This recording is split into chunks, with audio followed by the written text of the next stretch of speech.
Hey, third grade, let's go ahead and get ready to talk a little bit about some of the businesses in the community.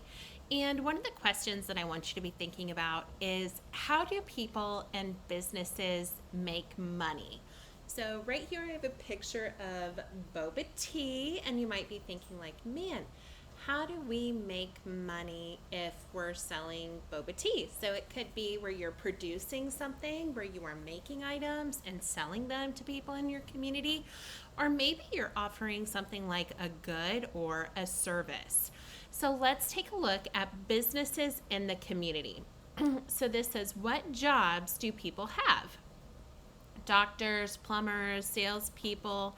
There are so many different types of jobs, and some people work outdoors while other people work in an office or a factory. Almost everyone works in some kind of job. People work to earn money for all the different things they need, such as food, clothing, and shelter. They work to have money for fun things like vacations, too. People also work because they enjoy what they do. Working at a job you really like is fun. Most people work for someone else. They are employees. An employee is the person who gets paid for the work that someone else or a company or a person, like an employer. So think about maybe a grocery store. So a grocery store would be an example of a private business. So who orders the food and puts it on the shelves? Who puts the price signs up? Who, if you're doing a pickup order, brings that item out to your car? Well, the employees do, of course. So the owner or the manager of the store hires people to do those jobs and other jobs. The owner pays the employee a salary for the work that they do. So selling things for money. So who grows or makes the things that people buy? Well, things like produce, such as apples, pumpkins, lettuce, carrots, things that are sold at a farmer's market, are all grown on a farm. Farmers sell the goods that they grow. And a farmer might sell a bag of apples for $4. So how does the farmer decide on that price? Well, the price needs to be high enough that the farmer can pay to do all the things he needs to do to run the business, like the tools, the equipment, the employees needed to grow the apples. But the farmer also has to listen to the consumer when deciding how much to charge. A consumer is the person who buys the good or uses the service. The consumer who's buying the good or uses the service decides if they think it's too high, they might decide not to buy that product. And then the farmer might decide to lower the price so that maybe more people will buy it. So many farmers sell apples. And if you're the seller, you can decide who maybe people buy. So the consumers decide. So many farmers will sell apples. And if you're the seller, what can you do to get people to buy from you? Well, you could choose to advertise. You could maybe choose to grow an apple that nobody else would want to sell. You might even choose to shine all your apples so they look attractive and people will want to buy them. But what if you're the consumer? Well, how do you decide where to buy an apple? Maybe you want to buy from the seller with a lower price, but maybe you want to buy from the farmer who you know and who you trust. Or if you don't want to walk very far, you might choose to buy from the closest market if you didn't want to go that far. So examples would be farmers right here, like Mr. Smith, are producers. A producer is a person who makes, grows, or supplies a good or a service. So goods are something that people buy, like apples. Mr. Smith needs to raise money to run his farm. So he has to buy tall ladders, trucks, and boxes. Then he has to pay the employees to pick the apples and put them into boxes and to load them onto the truck. The farmer then sells the goods to make a profit. The profit is the money that a business can make after they've paid for their tools, the employees, and the other costs. At the farmer's market, Mr. Smith has a competition. Other farmers who are willing to sell apples. Mr. Smith uses some of his profit to pay for more things that he needs on the farm. He can also decide to use some of the money to help to get a new guitar. Who knew that he liked to play the guitar? So businesses in the community. So think about some things that you will use today. Well, I'm using laundry detergent today.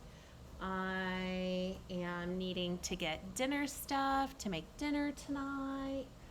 I know that I need to get some stuff for my car. So do you picture clothes, maybe a food or a bank or maybe pencils? The things that you need probably come from different stores in your community. And these stores are part of your community's economy.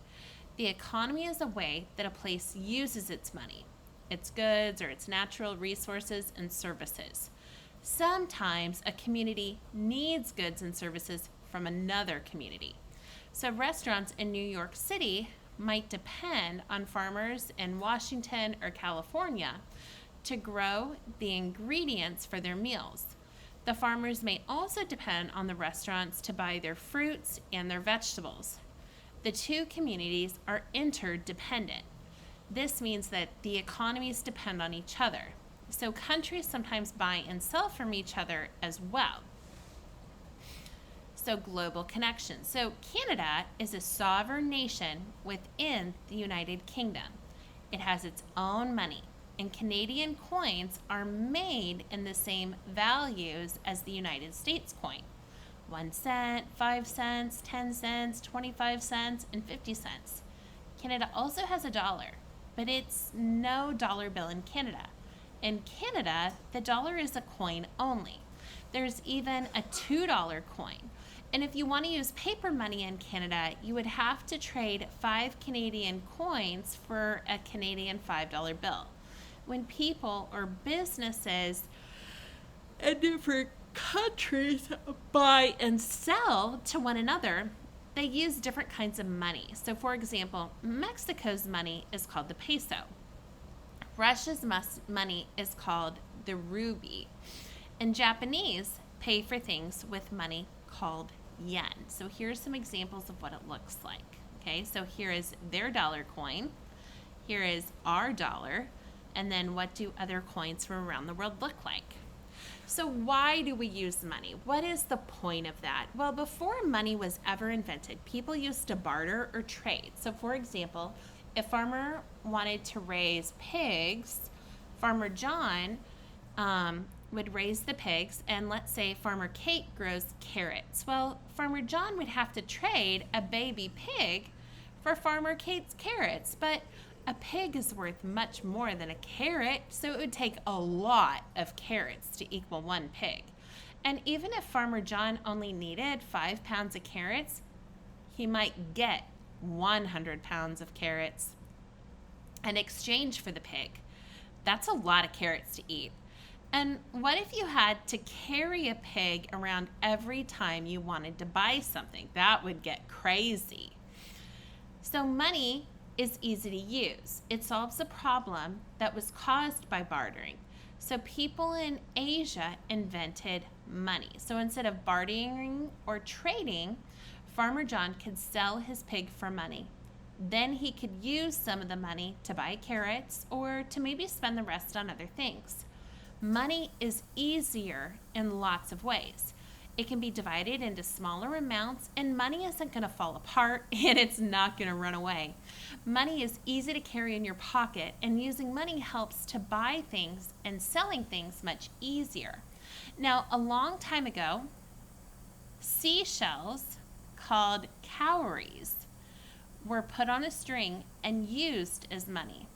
And the longer the string, the more calories you had to buy and sell things. So let's take a look at your assignment. This is over in Buzz. So this says on the job. So Sarah Bailey owns a sporting goods store. You're going to put an X next to each statement that tells something that's most likely true about Sarah and her store. So good luck, 3rd grade. You got this.